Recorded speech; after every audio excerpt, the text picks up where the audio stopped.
Hey guys, John Jones with another edition of Tuesday Morning Coffee. I got David Estes with me. He's a sales associate that's been with us for a little bit over a year.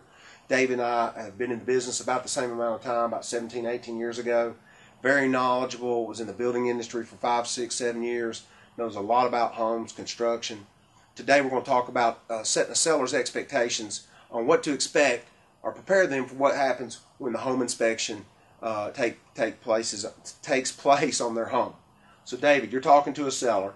We got the contract. We've negotiated price, and you're talking to them about that clause in there that says the buyer has 10 days to do a home inspection. What do they need to expect? They need to expect that the home inspector will find something. He's getting paid $300 to $400 to find stuff. He will find something on the house, and it'll probably be an issue to a buyer. Okay. So they'll want it fixed. What if you had to? And bottom line, it comes down to money. Mm-hmm. They're going to come back with a list of a few things they want fixed. What do you try to set up a seller for?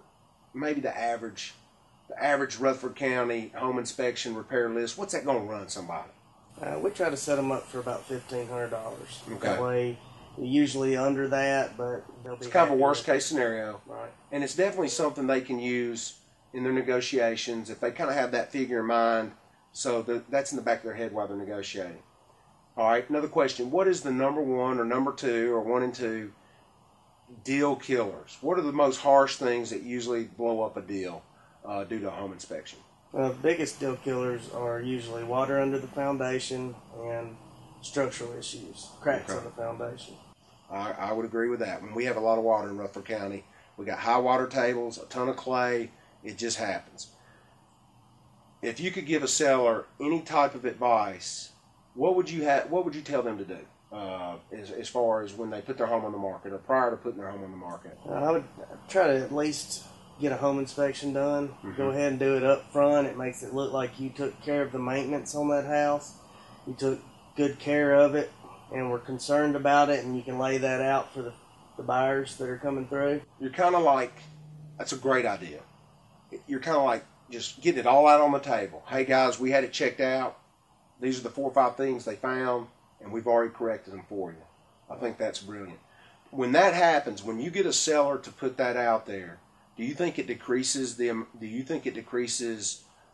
chances of a buyer actually paying to get one? I would say probably 50-50.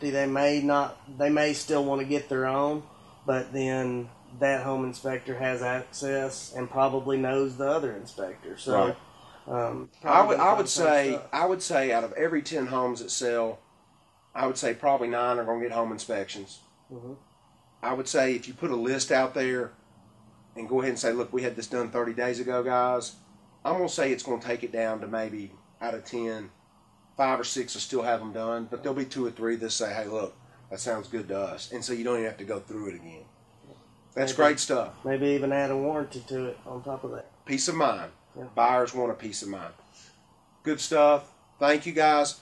We have a great home maintenance list that we would love to email anybody. At the bottom of the screen will be David's email. If you want this list or a copy of it, just email David and say, I want your monthly maintenance list, and we'll send it to you. Thanks so much. Well, we'll see you next week.